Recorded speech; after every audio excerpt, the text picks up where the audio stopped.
Salve, salve rapaziada, começando mais um vídeo aqui pra vocês, Pedro Alan viajando pela física. E hoje a gente vai fazer o que? Hoje a gente vai resolver a prova de física da UES 2021.1, beleza? Então se você tem interesse em aprender física, saber como que resolve essas questões aqui, senta na cadeira, cata um café, cata uma água e vem comigo. Ah, Pedro, não vai assistir a aula porque você tá com cabelão, hein? Você tá muito feio, sai da aula. Não assiste a aula, beleza? Roda a vinheta.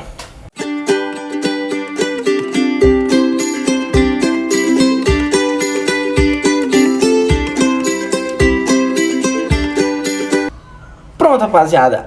A gente vai começar aqui pela questão 40. Pedro, por que você vai começar pela questão 40? Porque eu quero, certo? Tem a 39, eu não vou começar da 39, eu vou começar da 40, beleza?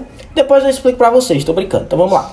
Presta atenção no seguinte, eu canso de dizer sempre para os meus alunos, a prova da UES primeira fase, ela sempre envolve questões conceituais. Então o que é importante? A gente dominar bem o que? Os conceitos de física. Por quê? Porque se a gente dominar bem os conceitos de física, a gente consegue resolver as questões. E mais precisamente, mais da metade da prova aqui, a gente consegue resolver apenas com as definições conceituais. Beleza?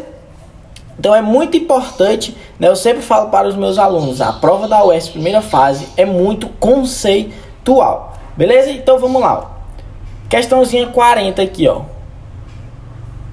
ela diz o seguinte, o isolamento social ocasionado pela pandemia da Covid-19 fez com que houvesse uma ampliação significativa das atividades profissionais para o formato remoto. Beleza. Essa situação ocasionou uma demanda por internet de melhor qualidade. Beleza. Nesse contexto, muitos clientes realizaram a migração para a internet transmitida por fibra ótica. Beleza. A fibra ótica geralmente é composta de sílica, né? Aí tem a formulazinha química, ou plástico, com diâmetro da ordem de micrômetro, é muito pequenininho, certo? Cuja função é a transmissão de um sinal, como a luz, por exemplo, que é uma onda eletromagnética. A fibra apresenta muitas vantagens, dentre as quais se encontra estabilidade no sinal transmitido, pouca interferência eletromagnética, alta velocidade de transmissão de dados, grande disponibilidade de uma matéria-prima e alta durabilidade. Tá, só encheu linguiça até agora. Aí a pergunta que nos interessa: a propagação de um pulso eletromagnético dentro de uma fibra ótica é explicada a partir da... Então ele quer saber como que é a explicação, né, dessa onda eletromagnética dentro de uma fibra ótica. Imagina só, a gente tem aqui um tubo de fibra ótica. Isso aqui, pessoal, a resposta logo de cara é reflexão total, certo? Para quem está um pouquinho por dentro dos conceitos, já sabe que polarização não tem nada a ver, interferência muito menos e muito menos difração, beleza? Então vai lá, a gente tem aqui um tubo, certo, de fibra ótica. Aqui o nosso tubo, aqui é o nosso fiozinho. Isso é muito desenhador. Aí o que acontece? Preste só atenção. Bem aqui, a gente joga um pulso eletromagnético. Dentro da fibra ótica, pessoal, vai acontecer isso aqui, Quando a gente... O raio vem pela fibra, certo? Como o raio ele está saindo de um meio para o outro, na qual os índices de refração são diferentes, o que é que vai acontecer? Essa onda aqui, esse pulso, ele vai sofrer uma refração, beleza? Aí aqui, vem de novo,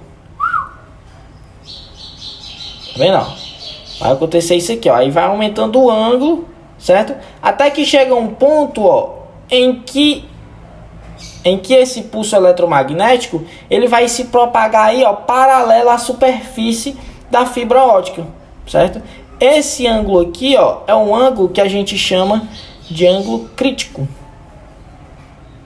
Ângulo θ, beleza? Então se a gente pegar um ângulo maior do que esse ângulo crítico aqui, de incidência, o que que vai acontecer, Vai acontecer aqui, a reflexão total. O raio vai bater aqui na superfície da fibra ótica, né, e ele vai ser refletido, beleza?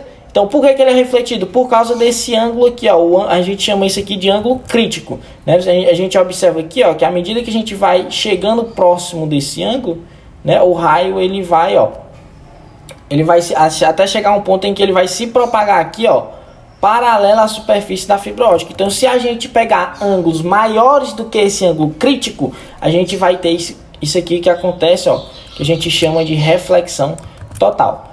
Beleza? Então, isso aí é basicamente, né, o funcionamento da fibra ótica. Não tem nem muito o que questionar, certo? Esse ângulo aqui, ó, tem só que lembrar que a gente precisa de ângulos maiores, né, pegar ângulos de incidência maiores que o ângulo crítico. Daí acontece a reflexão total. E lembrando o que é a reflexão total? Reflexão total é quando a gente tem uma superfície, certo? E esse raio, né, ele incide sobre a superfície e retorna. Desde que esse ângulo, né, o ângulo de incidência, que é o ângulo de incidência, θ1, seja o mesmo o ângulo de incidência, θ2, certo? θ1 é igual a θ2. Isso daqui é a reflexão total, que é o que acontece aqui com a fibra ótica quando a gente atinge esse ângulo crítico, beleza? Entendeu? É difícil? Não é não, é difícil, é um prédio bem alto. Vamos para a próxima. Diz o seguinte, vamos lá, ó. Ao organizar os carrinhos de um supermercado, um funcionário empurra uma sequência de N carrinhos, carrinhos idênticos, né? Idênticos não, idênticos, aplicando uma força horizontal F, beleza? Ao primeiro carrinho da fila, que por sua vez empurra o segundo carrinho da fila, que por sua vez empurra o terceiro carrinho da fila, e assim sucessivamente até o último carrinho, certo? Beleza. Desprezado todos os atritos e considerando a superfície horizontal, a força aplicada ao último carrinho da fila olha o que é que o maluco quer. Olha o que o maluco quer. Ele quer simplesmente, ó, a força. Ele quer simplesmente a força aplicada no último carrinho, que eu vou dizer que eu vou chamar ele aqui de carrinho MN, aceleração, certo? Isso daqui, pessoal, é a segunda lei de Newton. Primeiro, o que é que a gente vai fazer? Vamos escrever aqui, ó, a situação. O que é que está acontecendo? Ele diz que a gente tem vários e vários carrinhos, certo? Olha só o que eu vou pegar. Vou pegar aqui, ó, vários blocos, que é como se representasse esses carrinhos, certo? Aqui outro carrinho. Ah, Pedro, não tá tudo igual, pera aí. Ó, quero ver se não vai ficar igual agora. Aí, tá vendo, ó? Tudo igual, tudo igual. O carrinho, aqui outro carrinho, aqui outro carrinho. Tudo sendo empurrado, beleza? E a força do cara é aplicada assim, ó, na horizontal. Beleza? Pronto. Aí o que é que ele quer, ó? Ele quer saber, ó, a força aplicada ao último carrinho da fila aqui, ó, a força. Vamos usar assim, ó, só um pouquinho desse tamanho de lógica. Imagina só. Tu aplica a força só em um carrinho, beleza? A tua força que tu aplicou vai ser integralmente transferida a esse um carrinho, beleza? Ah não, mas agora eu coloquei dois carrinhos, ou seja, eu vou empurrar dois carrinhos com a mesma força. O que vai acontecer? A força que eu estou imprimindo, ela vai ser integralmente dividida em dois carrinhos. Olha que legal. Botei três carrinhos, o que vai acontecer? A força que eu estou aplicando, ela vai ser dividida integralmente em três carrinhos. Logo, entretanto, todavia, usando um pouquinho de lógica, a gente poderia marcar qual item? A gente poderia marcar o item D, né? Ah, Pedro, mas como assim? Porque ele não disse a quantidade de carrinhos. Então, vai lá, eu tenho 6 carrinhos. A força que eu aplico é F dividido por 6.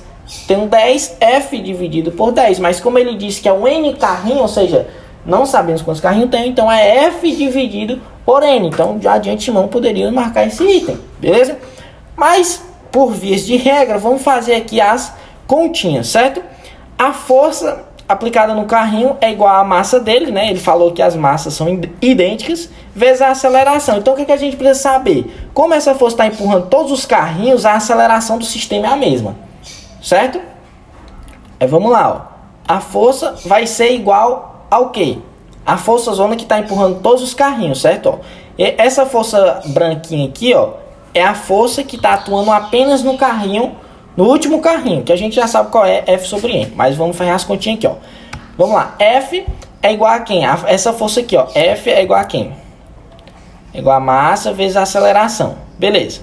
A força que atua no carrinho 1 é igual a massa 1 vezes a aceleração 1. A força que atua no carrinho 2 é igual a massa 2 vezes a aceleração 2. A força que atua no carrinho N é igual a massa N vezes a aceleração N. Beleza? Porém, entretanto, todavia, o que é que a gente tem que saber? Que a aceleração, ó, elas são iguais, porque tá todo mundo juntinho. Então, a aceleração 1 é igual a 2 e que é igual a 3, beleza? Que é igual a aceleração N.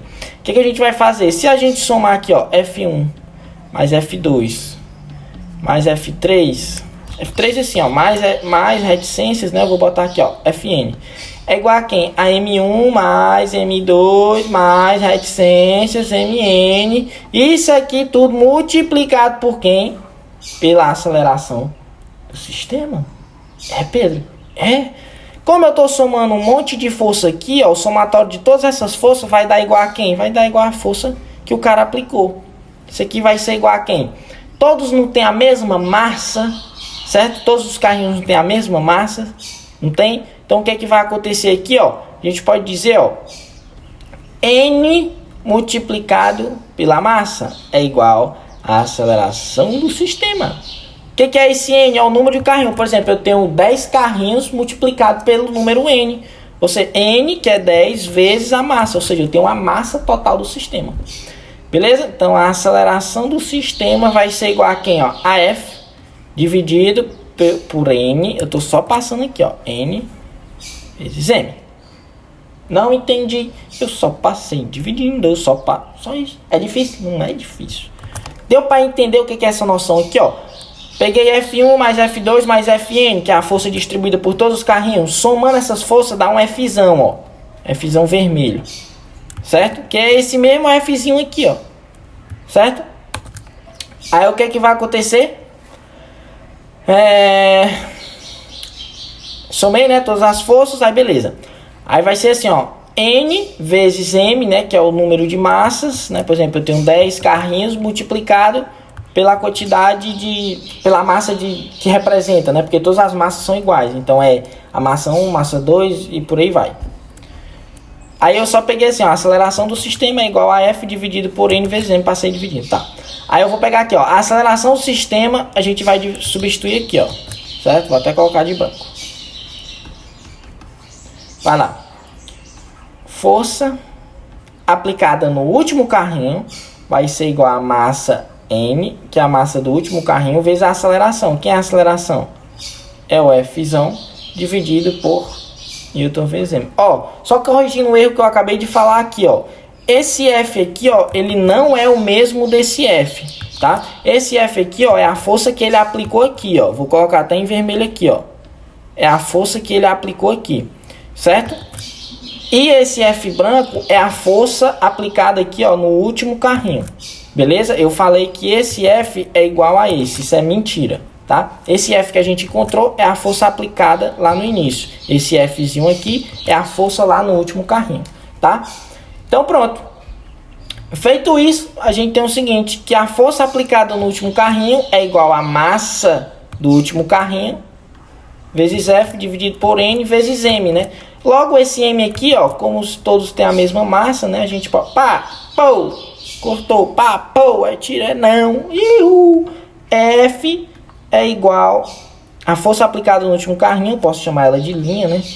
É igual a Fzão aplicado, né? Lá no início, aqui, ó, dividido por N. Olha, Pedro, que legal, você descobriu a resposta. Deu para entender? Se deu para entender, você está de parabéns. Se não deu para entender, volta lá o replay da aula e assista de novo. Se você ainda não entendeu, pega um livro e estuda. Você ainda não entendeu, aí você pode me perguntar, beleza? Valeu, vamos lá.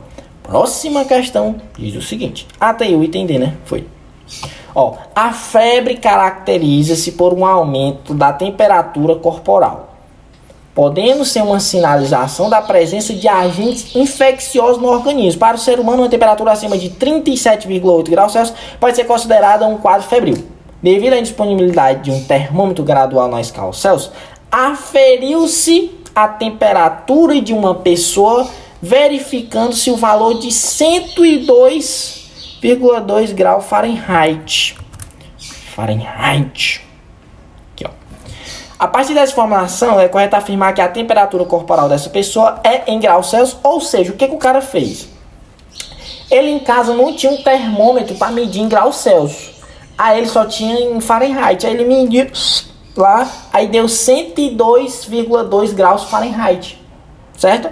Só que ele quer transformar esse Fahrenheit para Celsius para saber se o menino tá com febre ou não. O que é que nós vamos fazer? Escalas termométricas. É, Pedro, é? Olha aqui, ó. Tem a escala 1, tem a escala 2. Tem. Tá bom. Aqui, ó. Pedro, eu não lembro a forma. Tem a forma, eu não lembro. Vamos deduzir, vamos. Bora deduzir, bora. Porque que a gente aprende, a gente não decora. Se você decorar, na hora da prova você erra. Você esquece, entendeu? Porque na hora da prova você tá nervoso, né? Junta lá um monte de coisa, o gato passa lá no meio da sala, você bebe água, você come, o menino grita e o outro sai. Então, se você decorar na hora da prova, tem uma grande possibilidade de você esquecer. Se você aprender o conteúdo, não esquece não, meu amigo, entendeu? Então vamos deduzir aqui. Presta atenção. Tá aqui. Aqui a gente vai chamar a escala Celsius. E aqui a gente vai chamar a escala Fahrenheit. Ah, o Celsius Portiola não. É o Celsius, grau Celsius mesmo. Vai lá. Aí o que a gente precisa só saber, pessoal? Ó, o que a gente precisa saber? O termômetro da escala Fahrenheit e Celsius. O grau Celsius a gente sabe que vai de 0 a 100. O Fahrenheit é de 32 a 212. Ó. Tá. Aí o que acontece? Se a gente pegar uma temperatura em graus Celsius, quanto que marca em Fahrenheit? Entendeu? Aí vamos fazer só essa relaçãozinha aqui, ó. Que a gente chama de A. Mudar a cor aqui para nós, ó. Aqui a gente vai chamar de A. E essa distância aqui, ó, a gente vai chamar de B. Aqui a gente vai chamar de C. E aqui a gente vai chamar... Não, de C não. O C vai ser esse daqui, ó. Pera aí que tá tudo junto. Aqui vai ser o C. E esse de fora aqui, ó, vai ser o D. Beleza? Aí o que é que acontece, ó? Vamos escrever o seguinte, ó. A está para C, assim como B está para D. É, Pedro, o que foi que eu fiz? Ó, só encontrei uma relaçãozinha aqui, ó. A e C, que é o mesmo tamanhozinho. B e D, tá? Aí vamos lá. Vamos substituir os valores. Quem é o meu A? É a minha temperatura em Celsius. Não, isso aqui é uma temperatura em Celsius. Isso aqui é uma temperatura em Fahrenheit, tá? O meu A vai ser quem? Temperatura em Celsius menos 0. Dividido por C. Quem é C? Temperatura em Fahrenheit menos 32. Igual ao B. Quem é o B? É o 100 menos o 0. Dividido aqui, ó, pelo D, ó, que é 212. Menos 32. Aí nós vem pra cá. Minha temperatura em graus Celsius, né? O menos 0 é temperatura normal. Temperatura em Fahrenheit menos 32. Isso daqui é igual a quem? 100 menos 0, de acordo com meus conhecimentos básicos, é 100. Dividido por 202 menos 3 dá 180. Cortou tudo. Teta C. Vamos botar logo assim. Passa o 32 lá multiplicando, vai ficar assim, ó. 10 que multiplica o teta F menos 32 dividido por 18. É, professor, olha que legal. E agora o que a gente faz? Tá aqui, ó, encontramos uma fórmula. Como é que eu transformo a temperatura de Fahrenheit para Celsius? Tá aqui, encontramos uma fórmula. Olha, deduzimos uma fórmula. Precisa decorar? Não precisa decorar. Vamos lá. Minha temperatura em graus Celsius vai ser igual a quem, ó? 10 que multiplica a temperatura em Fahrenheit que ele mediu, que é 102,2, menos o 32 dividido pelo 18, tá? 10 vezes o 102, né? Faz o chuveirinho lá da matemática, vai lá. Dá 10 mil não, dá 1022 menos 320 dividido por 18. Se o meu filho, muito inteligente, sabido, fizer essas continhas aqui, ó, meu filho vai encontrar que a temperatura em graus é 39. Aí, Pedro. Aí meu filho vem aqui, ó, com meu filho pá, o item A, Pedro, é o item A, entendeu? Só isso. Pedro, eu não sei a fórmula decorada, deduz a fórmula. Só isso, ó, tem que deduzir uma fórmula com o resultado, substituindo P e P, entendeu? É difícil, não é porque é difícil, é um prédio bem alto. Vai lá, próximo. Em uma aula experimental sobre capacitância, desenvolvida em um laboratório didático de física, um estudante do ensino médio dispõe de 2 capacitores C1 e C2. Esses capacitores são carregados individualmente numa mesma fonte de mesma fonte de tensão, oh meu Deus. Então a fonte de tensão 1 é igual à fonte, legal. Sabendo-se que a capacitância do segundo capacitor é o dobro da capacitância que, presta atenção, sabendo que a capacitância do segundo capacitor é o dobro da capacitância do primeiro. Vai lá. Quanto que é a capacitância do 1? É C. Quanto que é a capacitância do 2? É 2 vezes o primeiro. 2 vezes C. Só isso. Não confunde as coisas, não. Primeiro, a razão entre as energias E1 e E2 armazenadas respectivamente nos capacitores C1 e C2 é... Então ele quer saber o que, ó? A razão. O que é razão? Ó, falou de razão, é divisão. É E1 sobre E2. Deixa eu falar um negócio pra tu aqui, ó. Ele quer a razão entre as energias do capacitor, certo? A energia de um capacitor tem uma formulazinha para calcular. E Pedro, bati a cabeça na hora da prova e esqueci. O que você vai fazer? Pensa comigo. A fórmula para calcular a energia de qualquer capacitor é sempre a mesma, certo? Aí imagina só. Tu tem, ó, a energia 1 dividido pela energia 2. Ou seja, duas fórmulas iguais. É 1 dividido por E2. O que é que tem que acontecer aqui? Tem que cortar tudo, né não? É a mesma coisa que tu ter assim, ó, uma fórmula, sei lá, x vezes A dividido por x vezes A. As fórmulas são as mesmas, ó, corta tudo, dá 1, certo? A única coisa que vai mudar dentro dessas fórmulas aqui é o que? É a capacitância.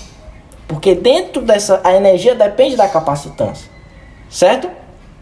Então, a única coisa que tem que sobrar aqui é o que, meu amigo? Me diga aí, as fórmulas são iguais. A única coisa que muda nas fórmulas é as capacitâncias. Uma é C e a outra é 2 vezes C. Então, esquece tudo que tem na fórmula. Esquece, nem precisa. Tu não quer só a energia 1? Tu vai dizer que isso aqui é igual a quem? A fórmulazinha com a capacitância 1, que é quem? C. Dividido a formulazinha, né, que é a mesma formulazinha de E1, só que com a capacitância 2, que é quem? 2C, mas...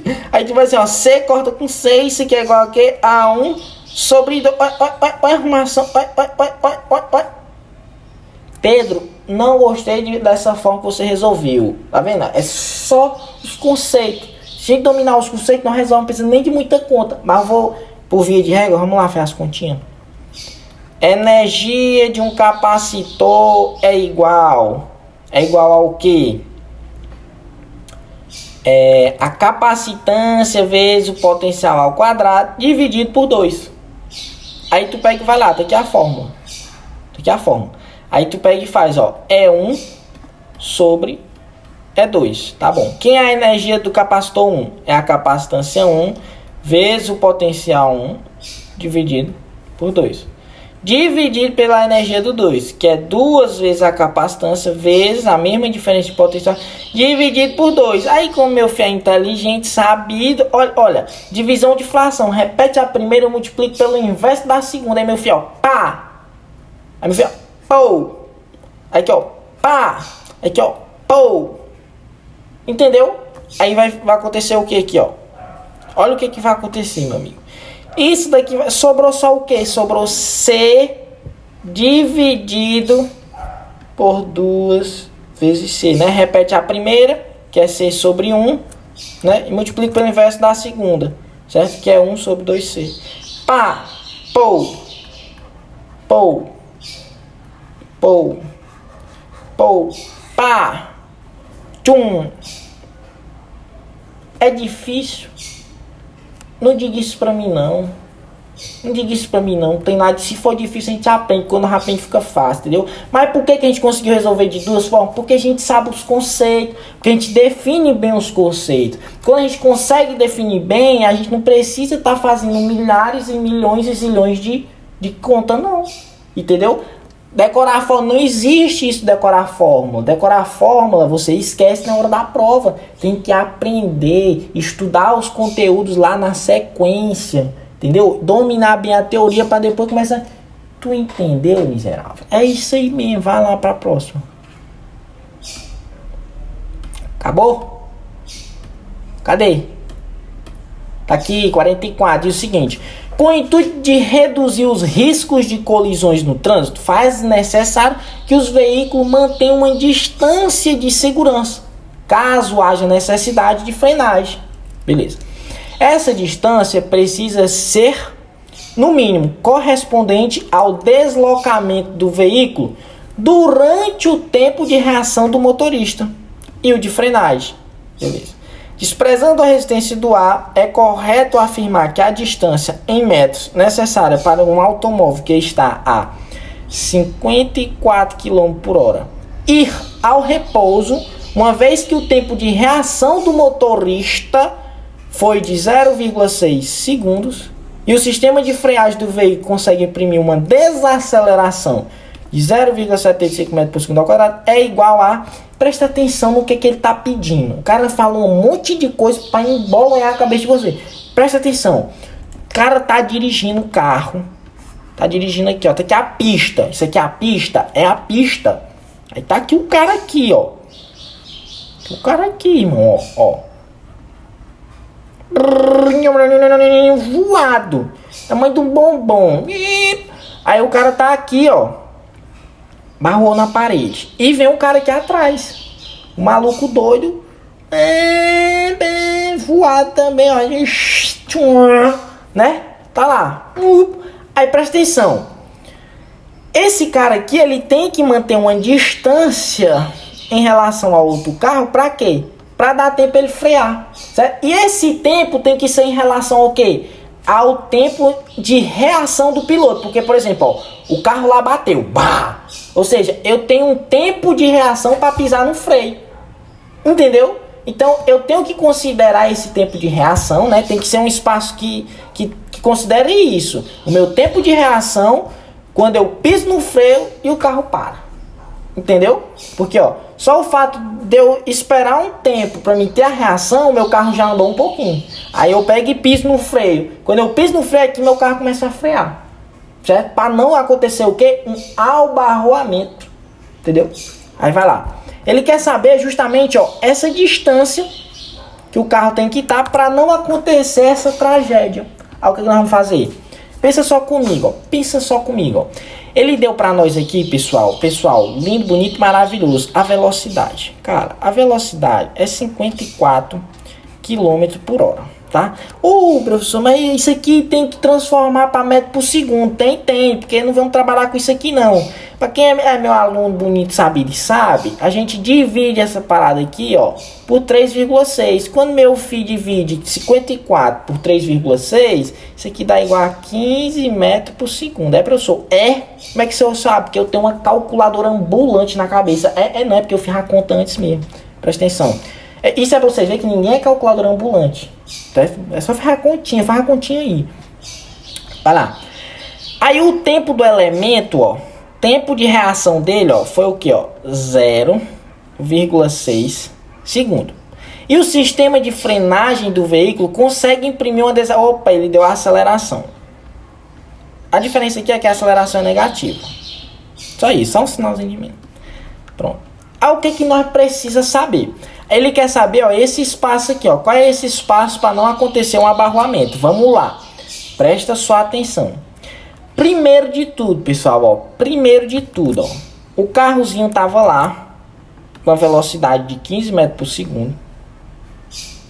Aí ele levou 0,6 segundo para pisar no freio. Ou seja, o tempo que ele levou para pisar no freio, o carro dele já percorreu um certo espaço.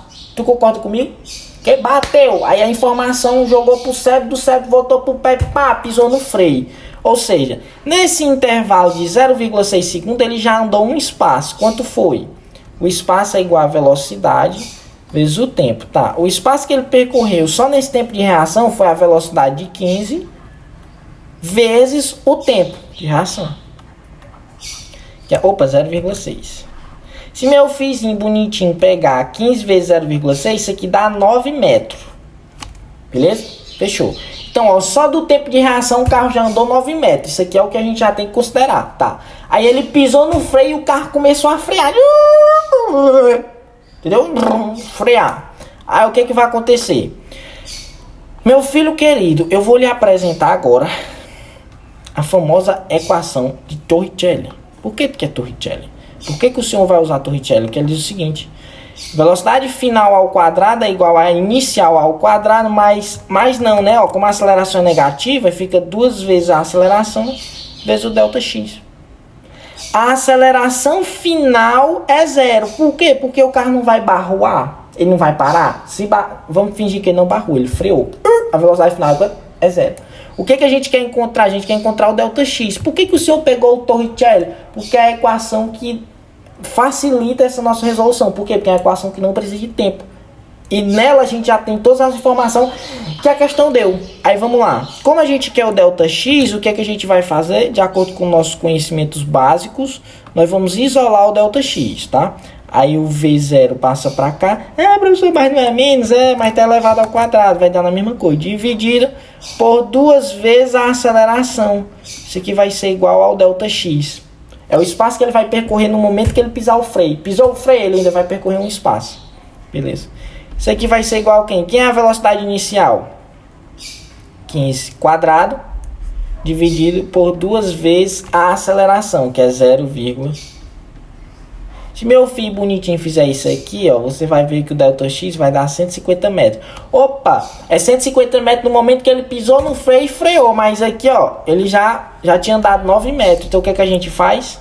A gente vai pegar aqui, ó, se eu chamar isso aqui de x1, isso aqui de x2', a gente vai ter que x1 mais x2' vai ser igual ao espaço total 150 mais 9, de acordo com meus conhecimentos básicos e de vocês também.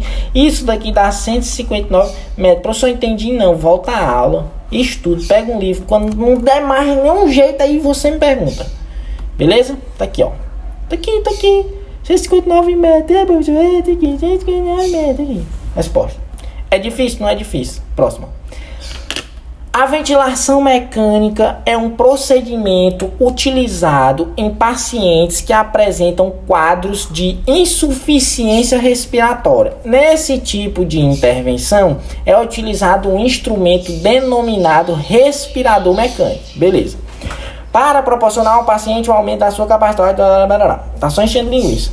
Esta capacidade está associada ao fluxo de oxigênio, volume por tempo. Aí ele dá a representação, ó. Fluxo de oxigênio é o que? Volume por tempo. Beleza. Suponha que esse fluxo esteja relacionado à pressão e à velocidade da corrente de ar. Beleza. Pressão. Aqui, ó. Pressão e velocidade da corrente de ar. Tá. Transferida ao paciente pelo equipamento a partir da equação aí ó. O fluxo. Essa equação aqui, ó, K, P vezes V. Aí ele pergunta, K é uma constante de proporcionalidade. Nesses termos, a dimensão de K no sistema internacional... Opa!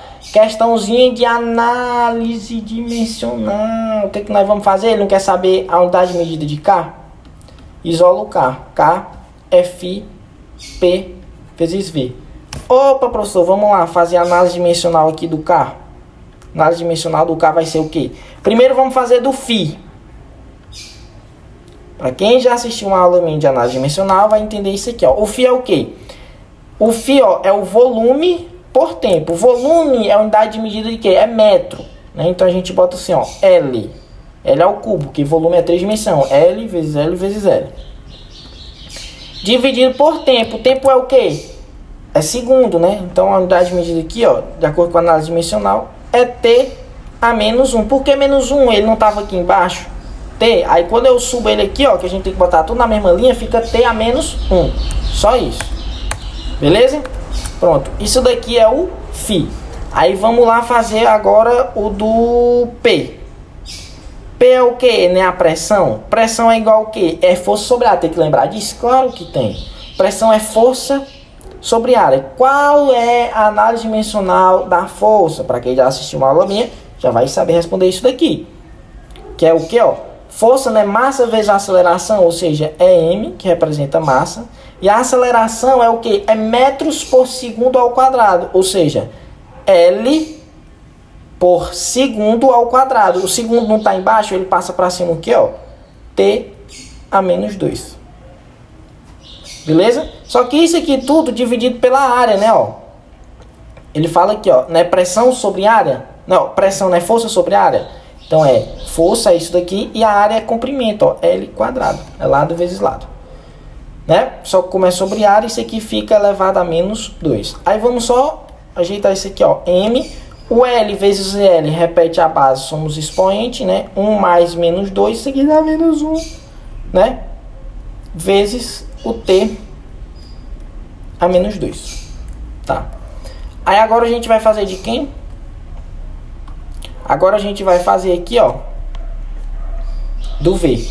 Aquele V aqui, ó, é quem é velocidade. Velocidade a gente sabe que velocidade é metros por segundo. Como é metro, é L sobre segundo, né, ó, T.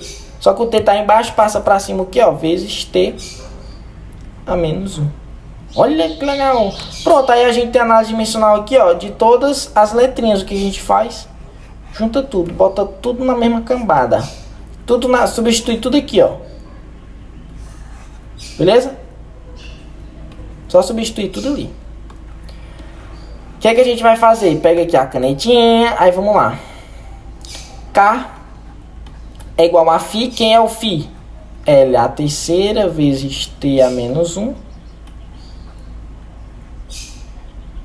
Dividido, ó, por isso aqui tudo, né, ó, isso daqui multiplicado por isso daqui. Como isso aqui tá embaixo, eu tenho que passar todo mundo para a mesma linha. Então o que é que eu faço? Eu passo todo mundo aqui para cima, trocando apenas o sinal dos expoentes. Isso aqui é a regra da matemática básica. Quando eu dou aula de análise dimensional, eu falo isso daqui, tá? Então vai lá, ó, acompanha aqui comigo. O φ tá em cima, beleza, não muda nada. Multiplicado por quem? Por P. Quem é P, ó? É M. O M aqui não tá positivo, ele sobe o que? Negativo. Vezes quem? O L a menos 1. Ele não tá negativo, ele sobe positivo. Vezes o T também, que vai subir positivo. Beleza? Vezes agora isso daqui, ó. O L sobe negativo a menos 1. Vezes o T também, ó. Tá negativo, sobe positivo. Ah, que legal. Aí tudo que é L, ó, fica o que, ó?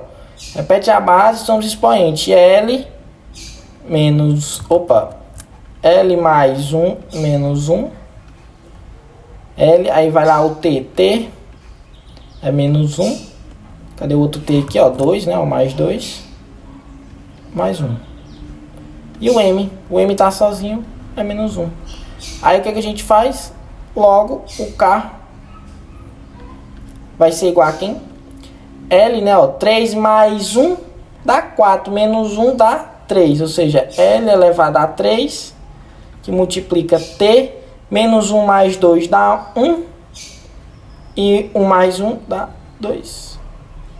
Vezes o M a menos 1. Pronto. Aí no sistema internacional de medida, o L vale metro, o T vale segundo, né, ao quadrado, dividido, aqui é cúbico, né, dividido por massa, que a unidade de massa é o quilograma. Então a resposta ficou aí, ó, metro cúbico segundo ao quadrado sobre quilograma. Aí você vem aqui, metro cúbico segundo ao quadrado, quilograma. Beleza? Vamos adiante. A última. Uma fonte térmica foi utilizada na realização de experimentos de análise do comportamento térmico da água e do óleo de soja. Ao utilizar a fonte para aquecer certa massa de água, verificou-se uma elevação de 60 graus da substância. Beleza. Desprezando as mudanças de estado de agregação, bem como as perdas de calor para o ambiente, e considerando os valores dos calores específicos, aí ele deu o calor específico da água, calor específico do óleo de soja. Constante, ou seja, o calor específico não altera, para as temperaturas consideradas, é correto dizer que a variação de temperatura sofrida pelo óleo de soja em graus Celsius, com o triplo da massa da água durante o mesmo tempo de exposição à fonte térmica é. Então ele quer saber o que? A variação de temperatura sofrida pelo óleo de soja em graus Celsius, né, com o triplo da massa da água durante o mesmo tempo de exposição à fonte térmica. Beleza? Então ele está dizendo, primeiro tem a massa da água e ele quer saber a variação de temperatura do óleo de soja que tem o triplo da massa de água. Olha o detalhe aqui, exposição, mesmo tempo de exposição à fonte térmica. O que acontece? A quantidade de calor transferido para a água é a mesma quantidade de calor transferido para o óleo. Só isso é. Aí vamos lá, quantidade de calor da água, é aquela formulazinha lá, Q-macete, né? É a massa vezes quem? O calor específico da água, vezes a variação de temperatura da água. E o do óleo? Que macete do óleo é 3 vezes a massa da água, vezes o calor específico do óleo, vezes a variação de temperatura do óleo. É isso aqui que a gente quer saber. Certo? Como os calores específicos aqui são iguais, a gente pode igualar essas duas expressões aqui. O que a gente vai ter então? A gente vai ter M, calor específico da água, vezes a temperatura da água, é igual a 3 vezes a massa, vezes o calor específico do óleo, vezes a variação de temperatura do óleo. Massa é igual, massa é igual. Como a gente quer isso aqui, a gente pode isolar ele. Então a variação de temperatura do óleo vai ser igual a quem? Vai ser o calor específico da água dividido pelo calor específico do óleo, né? Eu passo lá dividindo, certo? Dividido por 3, né? Aqui, ele passa dividindo, multiplicado aqui, pela variação de temperatura da água. Morreu. Calor específico da água dividido pelo calor específico do óleo. Aí ele deu aqui, é 1 dividido por 0,2 ou 0,5, que dá quanto? Dá 2. Certo? Aí vai lá. 1 dividido por 2 vezes o 3 aqui, né? Aqui, calor específico da água vai dar o que? Dá 1 dividido por 0,5 vezes 3. Aqui vai dar 0,75. Multiplicado pela variação de temperatura da água. Que é quanto? Ele falou aqui, 60. Ela saiu de 0 até 60 graus. Certo? Se vocês fizerem a continha, aí vai dar 1, aqui dá 0,75. Certo? E a gente vai ter aqui 40. 40. Aí ele pede a temperatura, né, em graus Celsius aqui, 40 graus Celsius. Beleza, pessoal? Então é basicamente isso. Espero que tenha ajudado vocês, né? Com certeza. Dá um play na aula aí de novo, volta, escuta na velocidade mais lenta, beleza? Se não entendeu, aí você vê lá o livrinho de novo. Se aí não entendeu, aí é que você me pergunta, tá? À disposição aqui para ajudar vocês. E fique com Deus aí e até o próximo vídeo, beleza? Valeu!